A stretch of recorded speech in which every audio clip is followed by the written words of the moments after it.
তা কতদিন হলো ব্রেকআপ? প্রশ্নটা শুনে কিছুটা বিস্মিত হয়ে হ্যাঁ বলে অর্ণবের দিকে মুখ তুলে তাকায় বিদিশা।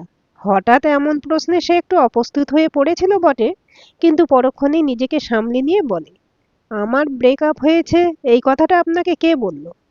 হয়তো পাল্টা প্রশ্নের জন্য প্রস্তুত ছিল অর্ণব, তাই সে তৎক্ষণাৎ জবাব দিল, না, আসলে আপনাদের বাড়িতে আসার পর থেকেই আপনার বাবা মায়ের মুখে একটা চাপা দুশ্চিন্তা লক্ষ্য করেছি। তারপর আপনি এলেন। আপনার মুখের অমন মনমরা অভিব্যক্তি জানান দিয়েছিল যে আপনি স্বেচ্ছায় আজকের এই আয়োজনের অংশ হননি। আপনাকে হয়তো জোর করেই রাজি করানো হয়েছে। একটু মুচকি হেসে অর্ণব বলতে থাকে, এক, আপনার প্রেমিককে হয়তো আপনার বাড়ির লোক পছন্দ করে না, আর দুই, আপনাদের সম্পর্কটা হয়তো আর নেই, আর সে কারণেই আপনার জীবনসঙ্গী খোঁজার দায়িত্ব আপনার বাড়ির লোক নিজেদের কাঁধে তুলে নিয়েছে। তবে আমার যা ধারণা, আজকালকার মেয়েরা তো সাধারণত প্রতিবাদী চিন্তাধারার হয়। সেক্ষেত্রে প্রেমিককে বাড়ির লোক পছন্দ না করলেও তারা ঠিক কিছু একটা সমাধান খুঁজে বের করে। অন্তত কিছু অচেনা লোকের সামনে সংসেজে ঢং করতে বসে না। সেজন্য দ্বিতীয় কারণটা বেশি যুক্তিযুক্ত মনে হলো আমার। অর্ণবের কথাগুলো শুনে কঠোর দৃষ্টিতে তার দিকে তাকায় বিদিশা। তারপর গলার স্বর খানিকটা গম্ভীর করে জবাব দেয়, ব্রেকআপ হয়নি, actually he is no more. এবার একটু অপ্রস্তুত হয়ে পড়ে অর্ণব। তার মুখের হাসিটা উবে যায় মুহূর্তের মধ্যে। এভাবে না জেনে বুঝে হুট করে অমন মন্তব্য করাটা একেবারে উচিত হয়নি তার। নিজেকে কিছুটা গুছিয়ে নিয়ে আমতা আমতা করে সে বলে, ইয়ে মানে, এক্সট্রিমলি সরি। এই সম্ভাবনাটা একদম মাথায় আসেনি আমার। দয়া করে কিছু মনে করবেন না। ইটস ওকে, নিরুত্তাপ গলায় বলে বিদিশা। অর্ণব লক্ষ্য করে তার চোখ ছলছল করছে। নিজের উপর রাগ হয় তার। দুই গালে সপাটে দুটো চড় মারতে ইচ্ছে করে। নিজের স্বার্থ চরিতার্থ করতে গিয়ে এমন ইনসেনসিটিভ হনু সে কোনোদিনই হতে চায়নি। আসলে অর্ণব বিয়ে করতে চায় না। প্রেম, ভালোবাসা কিংবা বিয়ে ইত্যাদির উপর থেকে বহুকাল আগেই সে ভরসা হারিয়েছে। কিন্তু মা নাছোড়বান্দা। ছেলেকে ছাদনাতলা না পাঠানো অবধি কিছুতেই শান্তি নেই তার। অর্ণব এককালে না করে দিত, কিন্তু এখন আর পারে না। আসলে প্রতিটা মানুষের মধ্যে না করারও একটা সীমা থাকে। তাই এখন সে এক অন্য পন্থা অবলম্বন করেছে। বিয়ের জন্য মেয়ে দেখতে যায়, তারপর ফিরে এসে কোনো একটা অযৌক্তিক কারণ দেখিয়ে না করে দেয়। নয়তো এমন কিছু আচরণ করে যাতে মেয়ে নিজেই তাকে নাকচ করে দেয়। বেশ চলছিল এভাবেই, কিন্তু আজ না চাইতেও একটু বাড়াবাড়ি হয়ে গেছে। পরিস্থিতি সামাল দিতে সে বলে, এই, আপনি কাঁদবেন না। আমার মা যদি জানতে পারে তাহলে আমাকে আস্ত রাখবে না। আমি একদম বুঝতে পারিনি আমার সামান্য একটা প্রশ্ন এমন একটা পরিস্থিতি তৈরি করবে। শাড়ির আঁচল দিয়ে চোখ মুছে নিয়ে বিদিশা বলে, মাকে খুব ভয় পান আপনি? ভয় ঠিক না, আসলে 4 বছর হলো বাবা চলে গেছে। তারপর থেকে তো আমি ছাড়া মায়ের কেউ নেই। সে কারণেই আমি মায়ের কোনো রকম খারাপ লাগার কারণ হতে চাই না। একটু নরম হয় বিদিশা। অর্ণবের দিকে তাকিয়ে দেখে তার মুখে এখন আর সেই ঔদ্ধত ভাবটা নেই। বদলে এখন তার সারা মুখে এক গভীর অনুশোচনার ছাপ স্পষ্ট। বিদিশা ভাবছে ছেলেটা আদতে খারাপ না, বেশি চালাকি দেখাতে গিয়ে ফেঁসে গেছে, এই আর কি। আর এখন তা নিয়ে আকাশ পাতাল ভাবতে বসেছে। তাকে সান্ত্বনা দেওয়ার ভঙ্গিতে বিদিশা বলে, চাপ নেবেন না, কেউ কিচ্ছু বুঝতে পারবে না। আর তাছাড়া চোখের জল লুকিয়ে ফেলাটা আমার অভ্যাস হয়ে গেছে। একটা দীর্ঘশ্বাস ছাড়লো অর্ণব। সত্যিই তো, কোনো মানুষের জীবনে কি ঝড় বয়ে চলেছে তা বাইরে থেকে দেখে বোঝার ক্ষমতা আমাদের নেই। মনটা খারাপ হয়ে যায় তার। একটা অচেনা মেয়ের বুকের গভীরে লুকিয়ে থাকা পুরনো কোনো ক্ষত এভাবে আঘাত দেওয়ার ইচ্ছে তার ছিল না। মাথা নিচু করে চুপচাপ বসে থাকে সে। এক আশ্চর্য নীরবতা গ্রাস করে গোটা ঘরটাকে। অর্ণবকে চুপ থাকতে দেখে বিদিশা প্রশ্ন করে, তা আপনার আমাকে পছন্দ হয়েছে? মানে বাড়ি গিয়ে কি বলবেন মাকে? এই প্রশ্নটা এত তাড়াতাড়ি আশা করেনি অর্ণব। সে খানিকক্ষণ চুপ করে থেকে বলে, আপনাকে সব খোলাখুলি বলি, তবে সত্যি কথা বলতে, মাকে ফাঁকি দেওয়ার জন্য প্রতিবার পাত্রী দেখার নামে যে নাটকটা আমি করি, আজ প্রথমবার তার জন্য আমার খুব অনুশোচনা হচ্ছে। ভ্রু কুঁচকে বিদিশা বলে, নাটক মানে ঠিক বুঝলাম না। আসলে আমার না বিয়ে করার একদম ইচ্ছে নেই। আমি মেয়েদের ঠিক বিশ্বাস করতে পারি না। আজ অবধি 3বার প্রেম করেছি, কিন্তু একটাও টিকিয়ে রাখতে পারিনি। শুরুর দিকে সবই ঠিক থাকে, কিন্তু পরে এসে জানি না কেন সবাই ছেড়ে চলে যায়। দুটো তো ছিল স্কুল কলেজে পড়ার সময়। তবে কলেজ পাশ করার পর শেষ যার সাথে প্রেম করেছিলাম খুব সিরিয়াস ছিলাম তার জন্য। ভেবেছিলাম চাকরিটা পেলেই বিয়ের কথা বলবো। চাকরি পেলাম ঠিকই, কিন্তু সে থাকেনি। She left me for a better option. তাই আমি এখন ঠিক করেছি ওসবে আর জড়াবো না। একাই কাটিয়ে দেব বাকি জীবনটা।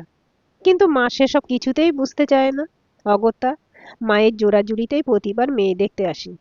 তারপর বাড়ি গিয়ে কিছু একটা বলে না করে দিই। নইলে আমার আচরণের জন্য মেয়েরাই মানা করে দেয় আর কি। মাম্মি ভি খুশ ওর হাম ভি। কিন্তু এই ব্যাপারটা মনে হয় আর বেশি দিন চালাতে পারবো না।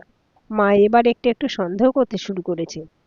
অর্ণবের কথাগুলো শুনে একটু অবাক হয় বিদিশা। তবে তার সরল স্বীকারোক্তি শুনে মনে মনে একটু হাসে সে। তারপর বলে, আচ্ছা, তবে সেই কারণেই আপনি ব্রেকআপের কথাটা তুললেন? অর্ণব মাথা চুলকে একটু লজ্জিতভাবে হেসে বলে, হ্যাঁ, আসলে আমি ভেবেছিলাম ব্রেকআপের কথা শুনে আপনি নিজেই আমাকে তাড়িয়ে দেবেন।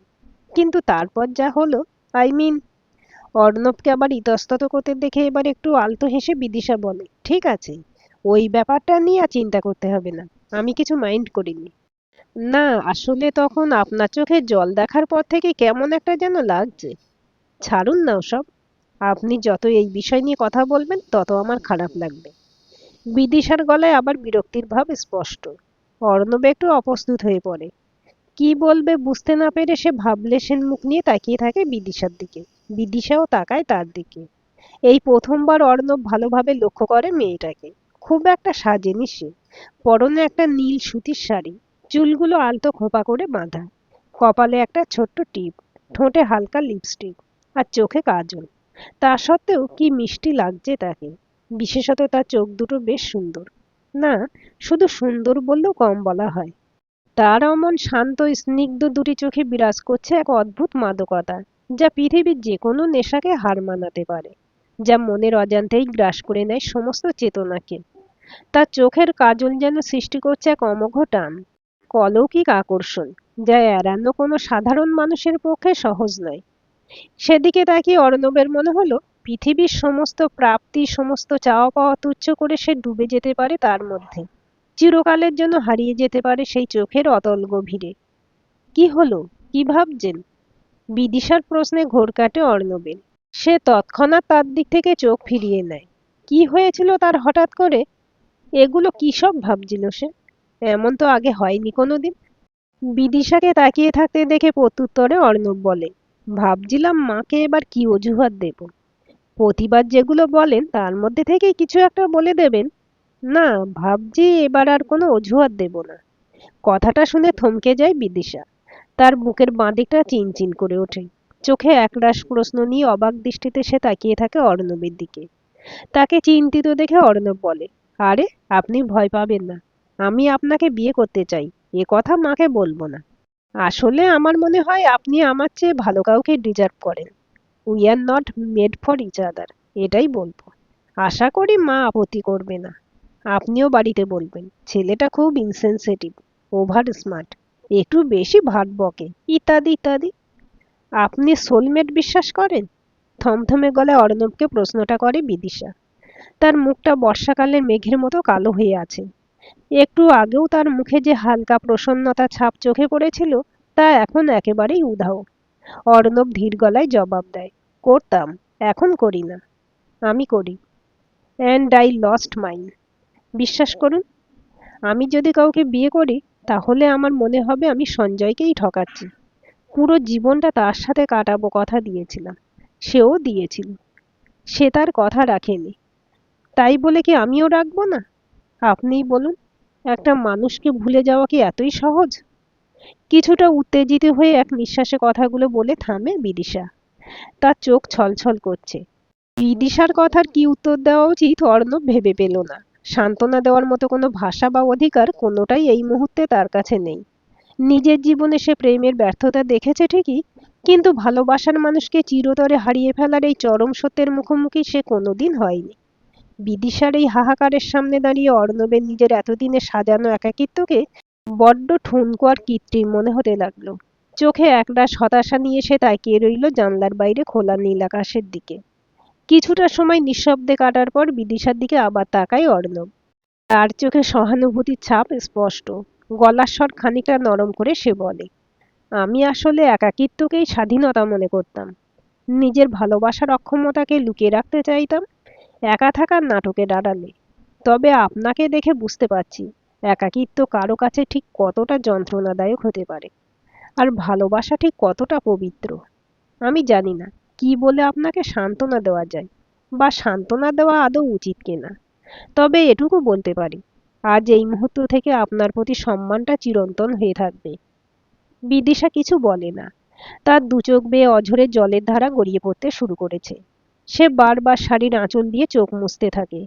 মুহূর্তের মধ্যে একরাশ হতাশার খারাপ লাগে সে ঘিরে ধরে তাকে। চেয়ার ছেড়ে উঠে দাঁড়িয়ে খাটে বসে থাকে বিদিশার দিকে এগিয়ে যায় অর্ণব। খাটের উপরে রাখা তার ডান হাতটা নিজের বাম হাত দিয়ে শক্ত করে ধরে। এমন আচমকা স্পর্শে খানিকটা চমকে ওঠে বিদিশা। সে কিছু একটা বলতে যাচ্ছিল, কিন্তু নিজের ডান হাতে তর্জনীটা তার দুই ঠোঁটের উপর রেখে তাকে চুপ থাকতে ইশারা করে অর্ণব। তারপর এক নরম চাহনি নিয়ে তাকিয়ে থাকে বিদিশার জলে ভরা দুই চোখের দিকে। বিদিশা বুঝে উঠতে পারে না ঘটনার এই আকস্মিকতা। তবে অনেক দিন পর সে হঠাৎই এক দারুণ শান্তি অনুভব করে। তার বুকে জমে থাকা সমস্ত কান্নাগুলো একসাথে সুনামি হয়ে বাইরে বেরিয়ে আসতে চায়। তার ইচ্ছা হয় অর্ণবের বুকে মাথা রেখে একটু স্বস্তি খুঁজে পেতে। 2 বছর ধরে তার ভেতরে জমে থাকা সমস্ত কষ্টগুলো এই মুহূর্তে অর্ণবকে আঁকড়ে ধরে মুক্তি পেতে চায়। ধীরে ধীরে তার কপাল স্পর্শ করে অর্ণবের বুক। চোখের বাঁধ ভাঙা কান্নাগুলো ভিজিয়ে দিতে থাকে তার পরনের শার্টটা। দরজার বাইরে পায়ের আওয়াজ শুনে ছিটকে অর্ণবে থেকে দূরে সরে যায় বিদিশা। অর্ণবও কিছুটা অপ্রস্তুত হয়ে খাটের কাছ থেকে সরে ঘরের জানলাটার সামনে গিয়ে দাঁড়ায়। তাদের দুজনের মুখে অপরাধ বোধের ছাপ স্পষ্ট। মিষ্টির প্লেট হাতে নিয়ে ঝর্ণা মাসি এসে ঘরে ঢোকেন। তাদের দুজনের উপর একবার চোখ বুলিয়ে নিয়ে অর্ণবকে উদ্দেশ্য করে তিনি বলেন, নাও বাবা, একটু মিষ্টি মুখ করো। আসার পর থেকে তো কিছুই মুখে দাওনি। অর্ণব কথা না বাড়িয়ে এগিয়ে গিয়ে তার হাত থেকে প্লেটটা নিয়ে নেয়। তারপর বিদিশার দিকে তাকিয়ে তিনি বলেন, কি রে, তুই খাবি এখন? দুপাশে মাথা নাড়িয়ে অসম্মতি জানায় বিদিশা। দুজনের উপর আর একবার চোখ বুলিয়ে একটু হেসে তিনি ঘর থেকে বেরিয়ে যান। বাড়িতে গিয়ে কিছু একটা বলে দেবেন তবে, বিদিশা বলে।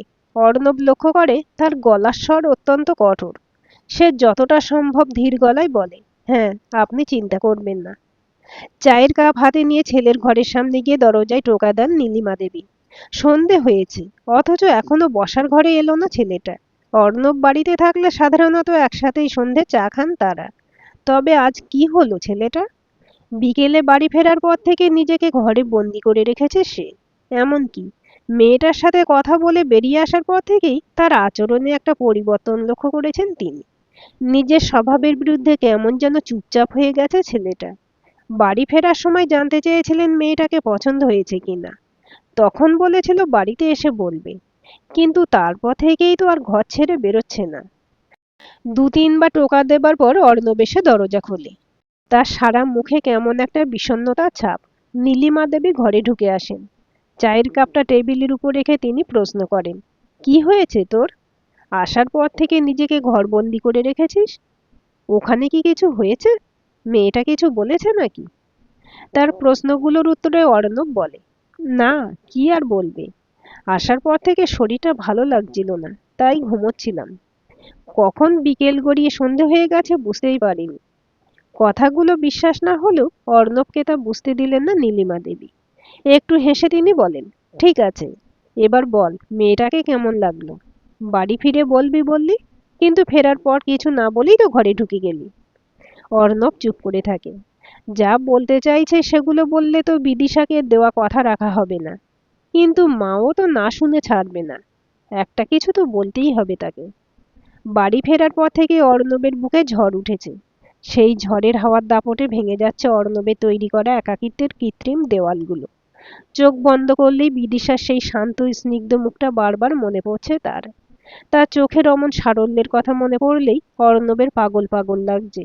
এখনো নিজের বুকের উপর বিদিশার কপালের উষ্ণ উপস্থিতি অনুভব করছে সে। ওর শার্টে এখনো লেগে রয়েছে তার স্পর্শের গন্ধ। অর্ণব কি প্রেমে পড়েছে? এছাড়া এসবের তো আর কোনো ব্যাখ্যা তার মাথায় আসছে না।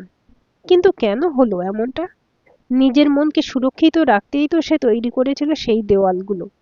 এত বছরে কেউ পারেনি তার তৈরি দেওয়ালে এক ফোঁটা ফাটল ধরাতে। তাহলে সেই সুরক্ষার ঘেরা টপটপকে কিভাবে তার মনের মধ্যে ঢুকলো মেয়েটা?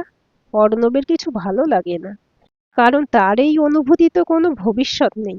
বিদিশা তার মনে জায়গা করে নিল, সে তো আর পারবে না। সে জায়গা এখনো দখল করে বসে আছে সঞ্জয়। অর্ণব হাজার চেষ্টা করলেও পারবে না তাকে সেই জায়গা থেকে সরাতে। আর তাছাড়া তখন অমন কাণ্ড ঘটানোর কি দরকার ছিল? মেয়েটা কি না ভাবছে। সেই ঘটনার পর ওই শেষ দুটো লাইন ছাড়া আর কোনো কথা হয়নি ওদের। কিছুক্ষণ চুপ করে বসে থেকে ঘর থেকে বেরিয়ে এসেছিল অর্ণব। সে বেরিয়ে আসতেই ড্রয়িং রুমে বসে থাকা সকলেই জিজ্ঞাসু দৃষ্টি নিয়ে তাকিয়েছিল ওর দিকে। মাকে বাড়ি ফেরার কথা বলে ওদের বাড়ি থেকে বাইরে বেরিয়ে রাস্তায় এসে দাঁড়িয়েছিল সে। রাস্তা থেকে ওপরে তাকিয়ে দেখেছিল বিদিশা জানলা দিয়ে দেখছে তাকে। অর্ণবের মনে হয় তার ওই চাউনিতে যেন তীব্র ঘৃণা মিশে রয়েছে। তার দিক থেকে চোখ ফিরিয়ে নিয়ে বাইকের উপর বসে মায়ের জন্য অপেক্ষা করতে থাকে সে। মা বেরিয়ে এসে বাইকে উঠতেই বাড়ির দিকে রওনা দেয়। তবে ফেরার সময় লুকিং গ্লাসে সে দেখেছিল বিদিশার মা বাবা তখনও সদর দরজায় দাঁড়িয়ে। তখনও তাদের মুখে চাপা দুশ্চিন্তার ছাপ স্পষ্ট। কি রে, কিছু বলবি? মায়ের কথায় ঘোর কাটে অর্ণবের। সে নিজেকে সামলে নিয়ে বলে, তুমি না করে দাও ওদের। বলে দাও আমার তাদের মেয়েকে পছন্দ হয়নি। কথাটা শুনে একটু অবাক হয় নীলিমা দেবী। উনি বলেন, ও মা, এত ভালো মেয়েটাকেও তোর পছন্দ হলো না? সত্যি করে বলতো বাবাই, আসলে কি করতে চাইছিস তুই? বিয়ে করতে চাস না বলেই কি একের পর এক ভালো ভালো মেয়েগুলোকে না করে দিচ্ছিস? মায়ের কথা শুনে একটু ভড়কে যায় অর্ণব, কিন্তু পরক্ষণেই নিজেকে সামলে নিয়ে বলে, আরে না, মেয়েটার আগে একটা প্রেম ছিল, এখনো সেই ছেলেটার জন্য কষ্ট বুকে বেঁধে নিয়ে বসে আছে। ওসব মেয়ের সাথে আমি সংসার করতে পারবো না। নীলিমা দেবী চুপ করে এক দৃষ্টিতে তাকিয়ে থাকেন অর্ণবের দিকে। অর্ণব আর চোখে তাকায় তার দিকে। মায়ের এই দৃষ্টি সে চেনে। মা বিশ্বাস করছে না তার কথা। অর্ণব এবার একটু জোর গলায় বলে, আমার কথা বিশ্বাস না হলে ও বাড়ির লোকেই জিজ্ঞেস করে নাও। আর তাছাড়া তুমি এমন সব মেয়ে নিয়ে আসো যে কি বলবো। আরে বাবা, সংসার তো আমাকে করতে হবে নাকি? তাহলে আমি আমার মনের মতো কাউকে খুঁজে না পেলে কেন সায় দেব? ঠিক আছে, মেনে নিলাম। তবে তোর মিলিপিসি একটা মেয়ের খোঁজ দিয়েছে। পরের রোববার তাকে দেখতে যাব। 30 বছর ধরে দেখছি তোকে। তোর পছন্দ বা অপছন্দগুলো কিছুটা হলেও জানি। আশা করছি এই মেয়েকে তুই না করতে পারবি না। তোমার কি আর কোনো কাজ নেই? সারাদিন আমার বিয়ে নিয়েই মেতে আছো। আর এই মিলিপিসিও পারে বটে। এত মেয়ের খোঁজ এই মহিলা পায় কোথা থেকে সেটাই বুঝতে পারি না। বাবাই, তোকে বুঝতে হবে যে আমার বয়স হচ্ছে, আর তোর বিয়ে দেওয়াটা আমার একটা বড় দায়িত্ব। তোর বাবা বেঁচে থাকলে এটা তারই দায়িত্ব হতো, কিন্তু সে যখন নেই, তখন এই দায়িত্ব তো আমাকেই পালন করতে হবে। আর কিছু বলে না অর্ণব। টেবিলের উপর থেকে চায়ের কাপটা তুলে নিয়ে বিছানায় বসে ফোন ঘাঁটতে থাকে। নীলিমা দেবী ঘর থেকে বেরিয়ে যান। ফেসবুক স্ক্রল করতে করতে একটা কোট অর্ণবের চোখে পড়ে, sometimes we fall in love in unexpected way. লাইনটা পড়ে একটু হাসে অর্ণব। সত্যি, আমরা কখন কোন মুহূর্তে নিজের অজান্তেই কার প্রেমে পড়ে যাই আমরা নিজেরাও বুঝতে পারি না। আর যখন বুঝতে পারি তখন বড্ড দেরি হয়ে যায়। শেষ হওয়া চায়ের কাপটা টেবিলের উপর রেখে এসে আবার ফোনটা হাতে নেয় অর্ণব। এবার ফেসবুকে সার্চ বারটায় ক্লিক করে একটা নাম টাইপ করে, বিদিশা রায়।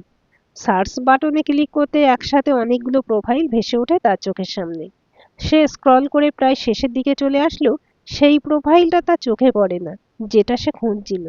ডিপিতে কুকুর, বিড়াল কিংবা ফুলের ছবি দেওয়া কিছু প্রোফাইল ছিল ঠিকই, কিন্তু সেগুলো একটাও অর্ণবের মনোপুত হয়নি। কিছুটা হতাশ হয় সে। ফোনটা পাশে রেখে বিছানায় গায়ে এলিয়ে দিয়ে একটা দীর্ঘশ্বাস ছাড়ে সে। তার নিজের আচরণ নিজেরই অস্বাভাবিক বলে মনে হয়। কিছুক্ষণ চুপ করে শুয়ে থাকার পর তার ফোনটা বেজে ওঠে। ফোনটা হাতে তুলে নিয়ে দেখে বিমান ফোন করেছে। ফোনটা রিসিভ করে কানে ধরতেই ওপাশ থেকে বিমান বলে ওঠে, কি রে হারামজাদা, আজকেরটাও কাটিয়ে দিলি? মা ফোন করেছিল তোকে? হ্যাঁ, এই তো একটু আগেই কথা হলো কাকিমার সাথে। হুম, তোর ফোন দেখেই বুঝতে পেরেছিলাম। তোর লজ্জা করে না? আমার বিয়েতে ফুর্তি করে কবজি ডুবিয়ে খেয়ে গেলি, আর আমাকে কি তোর বিয়েতে ফুর্তি করার জন্য সুযোগটাও দিবি না? কেমন বন্ধু রে তুই? ওসব কথা ছাড় তো। কোথায় আছিস? এই তো বাড়িতেই। দিদির দোকানে আয়। যাচ্ছি আমি। না ভাই, আজ বেরোতে পারবো না। রবিবারের জন্য বিকেলে বউ ঘুরতে নিয়ে যেতে বলেছিল। আমি শরীর খারাপের বাহানা দিয়ে আর বেরোইনি। এখন যদি বেরোই পিঠের ছাল তুলে নেবে। তোকে ওসব ভাবতে হবে না। পৌলুমি কিছু বললে বলিস, আমি ডেকেছি। খাটের উপর শুয়ে গ্যালারিতে সঞ্জয়ের সাথে ছবিগুলো দেখছিল বিদিশা। আজ ওর মনটা একটু বেশি খারাপ লাগছে। সঞ্জয়ের কথা খুব মনে পড়ছে। অর্ণব আর ওর মা চলে যাওয়ার পর সে ঘরের দরজা বন্ধ করে অনেকক্ষণ কেঁদেছিল। মা এসে ডেকেছিল, কিন্তু সে দরজা খোলেনি। এসব বিষয় নিয়ে মা খুব রাগারাগি করে। বিদিশা বোঝে মায়ের রাগের পেছনে লুকিয়ে থাকে পাহাড় প্রমাণ দুশ্চিন্তা। কিন্তু সেও তো নিরুপায়। হাজার চেষ্টা করেও তো কষ্টগুলোকে মানিয়ে নিতে পারছে না। সঞ্জয়ের ওভাবে চলে যাওয়াটা মেনে নেওয়ার চেষ্টা করলেই মনে হয় খুব আপন কিছু একটা হারিয়ে ফেলছে সে। বুকের বাঁদিকে একটা চিনচিনে ব্যথা অনুভূত হয়। চোখ দিয়ে অঝরে জল গড়িয়ে পড়ে। এই তো সেদিনই সঞ্জয় বলেছিল অনেক প্রেম করেছে, এবার বাড়িতে তাদের বিয়ের কথা বলবে। খুব খুশি হয়েছিল বিদিশা। সঞ্জয়কে জড়িয়ে ধরে তার গালে একটা চুমু দিয়ে বলেছিল তাদের আলাদা করার ক্ষমতা এই পৃথিবীতে কারণ নেই। মৃত্যু মনে হয় তার কথা শুনে মুচকি হেসেছিল। সেবার সঞ্জয়ের মাথায় ভূত চেপেছিল বর্ষাকালে বাইক নিয়ে পাহাড়ে যাবে। বিদিশা মানা করেছিল অনেকবার। বলেছিল বর্ষাকালে পাহাড়ে বিপদের সম্ভাবনা বেশি। এর মধ্যে বাইক নিয়ে যাওয়াটা তো একেবারেই নিরাপদ নয়। সঞ্জয় শোনেনি তার কথা। বলেছিল বর্ষায় পাহাড়ে বাইক চালানোর মজাটাই নাকি আলাদা। মন অ্যাডভেঞ্চার করার সৌভাগ্য অনেকের হয় না। আর তাছাড়া বর্ষায় পাহাড়ের সৌন্দর্য নাকি অনেক গুণ বৃদ্ধি পায়। বিদিশা আপ্রাণ চেষ্টা করেছিল তাকে বোঝানো, কিন্তু শেষে সঞ্জয়ের জেদের কাছে হার মানতে হয় তাকে। দুর্ঘটনা 3 দিন পর পাওয়া গিয়েছিল সঞ্জয়ের বডিটা। পেলিংয়ের কাছে ল্যান্ডস্লাইডের ফলে হঠাৎ একটা বড় পাথর এসে রাস্তার মাঝখানে পড়ে। টাল সামলাতে না পেরে রাস্তার পাশের ডিভাইডারে গিয়ে ধাক্কা মারে সঞ্জয়ের বাইকটা। তারপর বাইক থেকে ছিটকে খাদে পড়ে যায়। সঞ্জয়ের বডিটা যখন পাওয়া যায় তখন তার বীভৎসতা দেখে ওখানেই বমি করে দিয়েছিল বিদিশা। আজ 2 বছর পরেও সেই দৃশ্য মনে পড়লে শিউরে ওঠে বিদিশা। বাড়ি ফিরে এসে নিজেকে ঘরবন্দি করে নিয়েছিল সে। কারোর সাথে কথা বলতো না, কিছু খেত না ঠিক মতো। সারা রাত ঘুমিয়েই কাটিয়ে দিত, আর সারাদিন শুধু কাঁদতো। ওর বারবার মনে হতো সেদিন সঞ্জয়ের জেদের কাছে হার না মেনে নিজের জেদটা বজায় রাখলে হয়তো আজ সঞ্জয় বেঁচে থাকতো, তার সাথে থাকতো, একটা সুখী পরিবার হতো ওদের। মেয়েকে ওভাবে চোখের সামনে শেষ হয়ে যেতে দেখে ওর বাবা নিয়ে গিয়েছিলেন একজন ভালো মনোরোগ বিশেষজ্ঞের কাছে। টানা 7 মাস চিকিৎসা চলেছিল ওর। চিকিৎসা শেষে স্বাভাবিক জীবনে কিছুটা ফিরতে পারলেও সঞ্জয়কে কিছুতেই ভুলতে পারেনি সে। শুধু তার অনুপস্থিতির সাথে খানিকটা মানিয়ে নিতে শিখেছিল।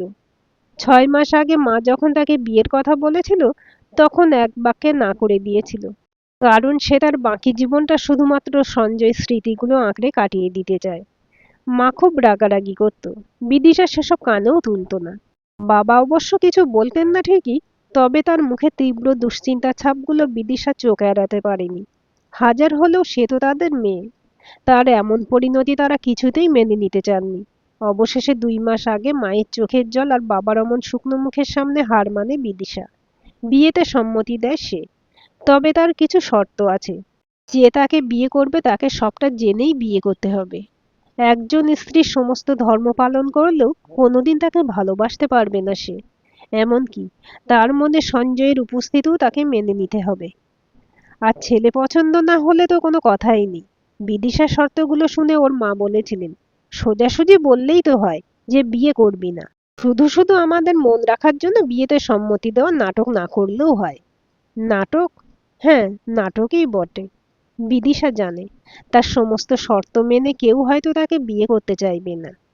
আর তাছাড়া তার মনের সমস্তটা সে একজনকেই দিয়ে রেখেছে। সেক্ষেত্রে অন্য কাউকে সেভাবে পছন্দ হওয়ার কোনো প্রশ্নই নেই। তবে আজ সে কেন করলো অমন?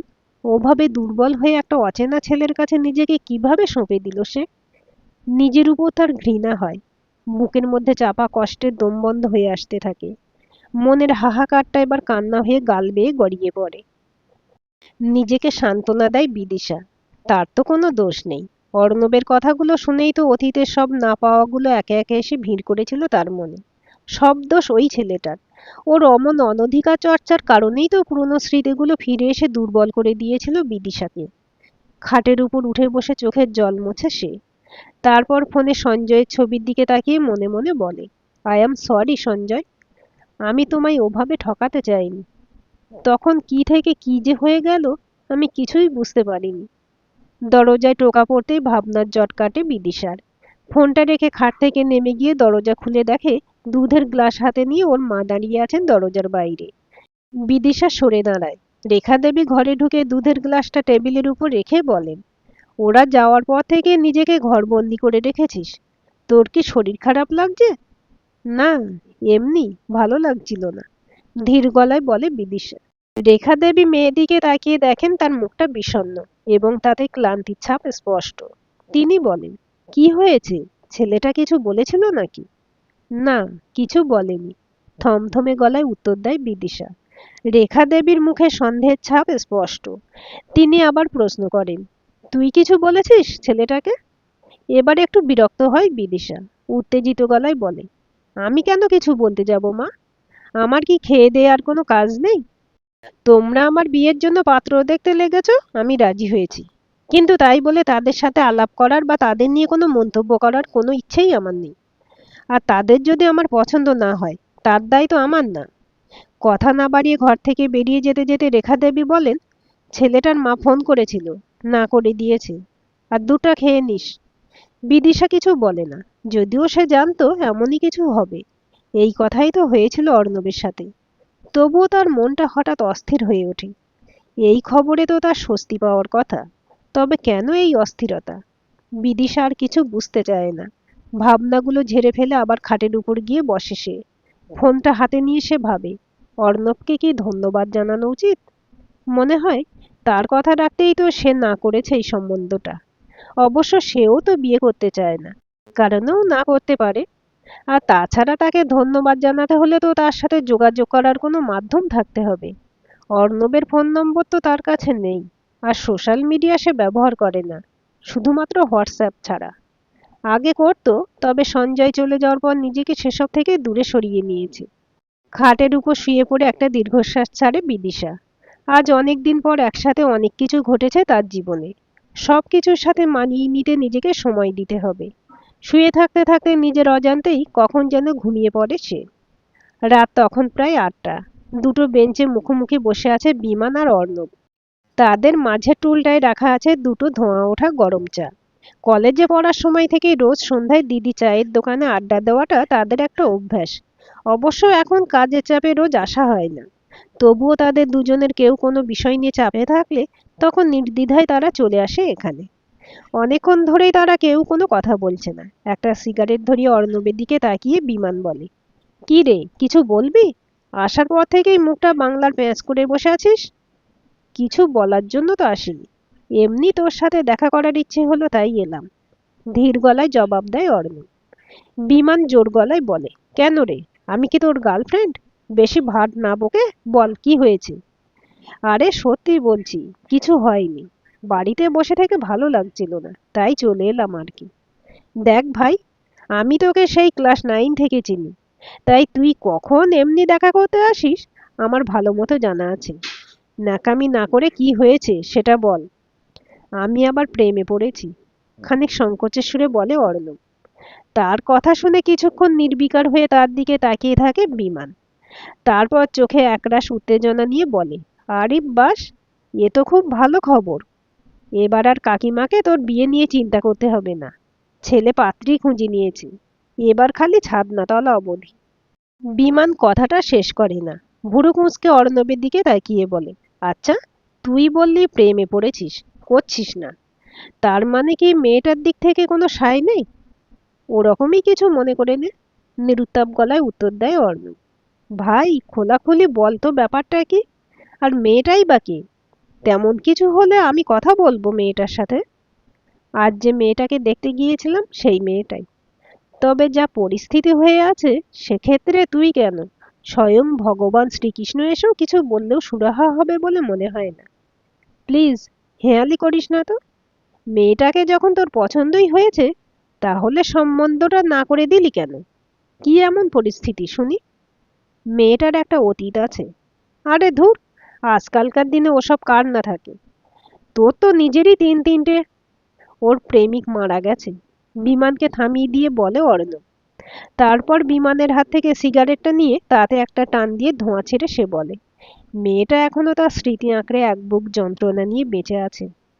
আজ ওর সাথে কথা বলে ওর চোখে জল দেখে আমার মনে হয়েছে আমি এতদিন ভালোবাসা বলতে যা বুঝতাম ওর ভালোবাসার পবিত্রতার সামনে সেসব বড়ই ঠুনকো। তাই সে যখন আমায় এই সম্বন্ধটা নাকচ করে দিতে বলল, আমি মানা করতে পারিনি। বিমান এবার সিরিয়াস হলো। অর্ণবের চোখের দিকে তাকিয়ে বুঝতে পারলো এবার সত্যি সত্যি তার বন্ধু সর্বনাশ হয়েছে। একটা হাত তার কাঁধে দিয়ে সে বলল, কুছ পরোয়া নেহি, হাম আভি জিন্দা হ্যায়। ওই মেয়ের সাথেই তোকে সাত পাকে ঘোরাবো, কথা দিলাম। তুই আমাকে শুধু মেয়েটার নম্বরটা দে, বাকিটা আমি আর বৌলুমি বুঝে নিচ্ছি। নম্বর তো নেই? হ্যাঁ, আচ্ছা ঠিক আছে, ফেসবুক বা ইনস্টাগ্রাম? খুঁজেছিলাম কিন্তু পাইনি, হতাশ গলায় বলে অর্ণব। আচ্ছা, তাহলে এক কাজ করা যায়, তুই একটা লাভ লেটার লিখে দে, আমি সেটা পায়রার পায়ে বেঁধে মেয়েটার বাড়ি পাঠিয়ে দিচ্ছি, হবে না? কৌতুকের স্বরে বলে বিমান। খিল্লি করছিস?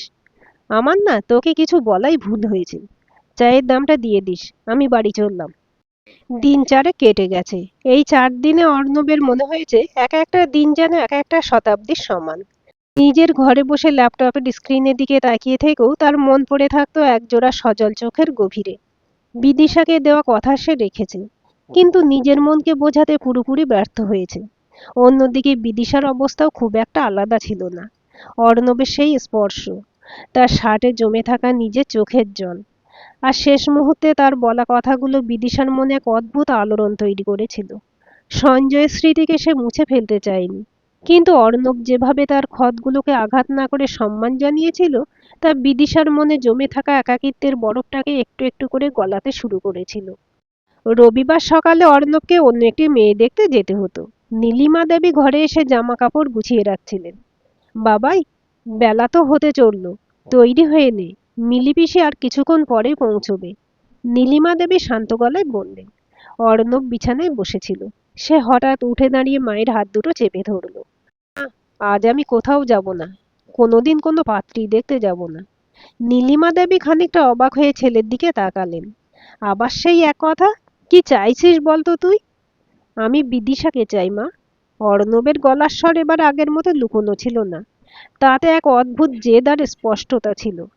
আমি জানি সে তার অতীতকে ভুলতে পারেনি, হয়তো কোনোদিনও পারবে না, কিন্তু আমি ওকে নিজের করে নিতে চাই, ওর সেই কষ্টগুলোর সাথেই। অন্য কাউকে নিয়ে আমি বাকি জীবনটা কাটাতে পারবো না। নীলিমা দেবী ছেলে চোখের দিকে তাকালেন। গত 4 বছরে অবাধ্য ছেলেটার চোখে আজ তিনি এক সত্যিকারের পুরুষের নিষ্ঠা দেখতে পেলেন। তিনি কিছু না বলে হালকা হাসলেন। তারপর ফোনটা নিয়ে বললেন, তুই এতটা বোকা? তা আমি জানতাম না বাবাই। বিদিশার মা আমাকে 2 দিন আগেই ফোন করেছিলেন। মেয়েটা নাকি সেদিন তোর যাওয়ার পর থেকে খুব ছটফট করছে, সারাদিন চুপচাপ জানলার ধারে বসে থাকে। তোর মাকে এতটাই অসচেতন যে ছেলের বুকের ভেতরের ঝড়টা বুঝতে পারবে না। চল, আজ মিলি পিসির দেওয়া ঠিকানায় নয়, আমরা আবার বিদিশাদের বাড়িতেই যাচ্ছি। অর্ণব যেন নিজের কানকে বিশ্বাস করতে পারছিল না। মায়ের দিকে চেয়ে তার চোখ দুটো ভিজে এলো। একই দিনে বিদিশাদের বাড়ির বসার ঘরে আবার সেই অচেনা স্তব্ধতা। তবে এবার বিদিশা নিজের ঘরের জানলায় দাঁড়িয়েছিল। রাস্তায় একটা পরিচিত বাইকের শব্দ শুনে সে চমকে নিচে তাকালো। বাইক থেকে নামছে অর্ণব, সঙ্গে নীলিমা দেবী। বিদিশার বুকের ভেতরটা ধক করে উঠল। সে দ্রুত আয়নার সামনে গিয়ে নিজেকে দেখল। পরনে সেই আগের দিনের নীল শাড়িটা, চুলটা তাড়াতাড়ি গুছিয়ে নিয়ে সে দরজার দিকে এগিয়ে গেল। ড্রয়িং রুমে দুই পরিবারের বড়দের কথা শুরু হওয়ার আগেই অর্ণব সোজা বিদিশার ঘরের দরজার সামনে এসে দাঁড়ালো। বিদিশা একটু নিচু গলায় বলল, আপনি আপনি আবার কেন এসেছেন? আমি তো বলেছিলাম। অর্ণব এক পায়ে গিয়ে এসে বিদিশার খুব কাছাকাছি দাঁড়ালো। তার চোখে আজ কোনো ওভার স্মার্ট ভাব ছিল না, ছিল না কোনো মিথ্যে চাল। আপনি বলেছিলেন আপনি আপনার অতীতকে ভুলতে পারবেন না। অর্ণব ধীর ও গম্ভীর গলায় বলতে শুরু করলো, আমিও চাই না আপনি তাকে ভুলুন। সঞ্জয় আপনার ভালোবাসার প্রথম অধ্যায়, আর সে সেখানেই থাকবে, তার নিজের সম্মানের জায়গায়। কিন্তু বিদিশা, জীবনের বাকি পাতাগুলো কি একেবারেই খালি থেকে যাবে? আমাকে কোনো প্রেমিক বা স্বামীর জায়গা দিতে হবে না, আমাকে শুধু একজন মানুষ হিসেবে পাশে থাকতে দিন, যে আপনার চোখের জল আড়াল করার দায়িত্ব নেবে, যে আপনার কোনো শর্তে বাধা থাকবে না। কিন্তু আপনাকে আগলে রাখবে। বিদিশা নির্বাক হয়ে দাঁড়িয়ে রইল। অর্ণব পকেট থেকে একটা ছোট ডায়েরি বের করে বিদিশার হাতে দিল। আমি আপনাকে কোনো দামি আংটি উপহার দিতে আসিনি। এই ডায়েরির প্রথম পাতায় একটা কথা লিখে এনেছি। আপনি পড়ুন, তারপর যা সিদ্ধান্ত নেওয়ার নেবেন। অর্ণব আর এক মুহূর্ত না দাঁড়িয়ে ঘর থেকে বেরিয়ে গেল। বিদিশা থরথর হাতে ডায়েরির প্রথম পাতাটা খুলল। সেখানে স্পষ্ট হাতের লেখাই ছিল, ভালোবাসা মানে কাউকে বদলে দেওয়া নয়, কিংবা কারো অতীতকে মুছে ফেলা নয়। ভালোবাসা হলো তার সমস্ত ক্ষত, সমস্ত শূন্যতা আর স্মৃতিগুলোকে সাথে নিয়ে তাকে ভালো রাখা। তোমার অতীতে আমি ছিলাম না বিদিশা, কিন্তু তোমার ভবিষ্যতে কি আমাকে একটু জায়গা দেওয়া যায় না? ডায়েরির পাতাটার উপর বিদিশার এক ফোঁটা জল গড়িয়ে পড়ল। কিন্তু এবার সেই জলটা কষ্টের ছিল না। এ ছিল বহু বছর পর হৃদয়ে ফিরে পাওয়া এক পরম শান্তির জল। বিদিশা আর দেরি করল না। সে ঘর থেকে বেরিয়ে বাইরে এলো। অর্ণব তখন সিঁড়ি দিয়ে নিচে নেমে যাচ্ছিল। শুনছেন? বিদিশার ডাক শুনে অর্ণব থমকে দাঁড়ালো। পেছনে তাকালো সে। বিদিশা সিঁড়ির মাথায় দাঁড়িয়ে হালকা হেসে বলল, বাড়িতে গিয়ে আর না করতে হবে না। আর মাকে গিয়ে বলুন, ছেলেটাকে আমার খুব একটা ইনসেনসিটিভ মনে হয়নি। অর্ণবের মুখে একগাল হাসি ফুটে উঠল। সে বুঝল, জীবনের বহু ভুল আর না পাওয়ার পর আজ সে অবশেষে সঠিক ঠিকানায় পৌঁছতে পেরেছে। বাইরে তখন হালকা বৃষ্টি শুরু হয়েছে। জানলার কাঁচ বেয়ে নেমে আসা বৃষ্টির ফোঁটাগুলোর মাঝে দাঁড়িয়ে দুজন মানুষ নতুন এক গল্পের সূচনার সাক্ষী রইল। যে গল্পে অতীতকে অস্বীকার করা হয়নি, বরং অতীতকে সম্বল করেই শুরু হলো পথ চলা। তোমায় নিয়েই গল্প হোক। এতক্ষণ ধরে আপনারা শুনলেন সৌগত রায়ের লেখা অবলম্বনে তোমায় নিয়েই গল্প হোক। গল্পটি কেমন লাগলো কমেন্ট করে জানাবেন। ভালো লাগলে লাইক, শেয়ার এবং সাবস্ক্রাইব করবেন। আর অবশ্যই বেল আইকনটি ক্লিক করে রাখবেন।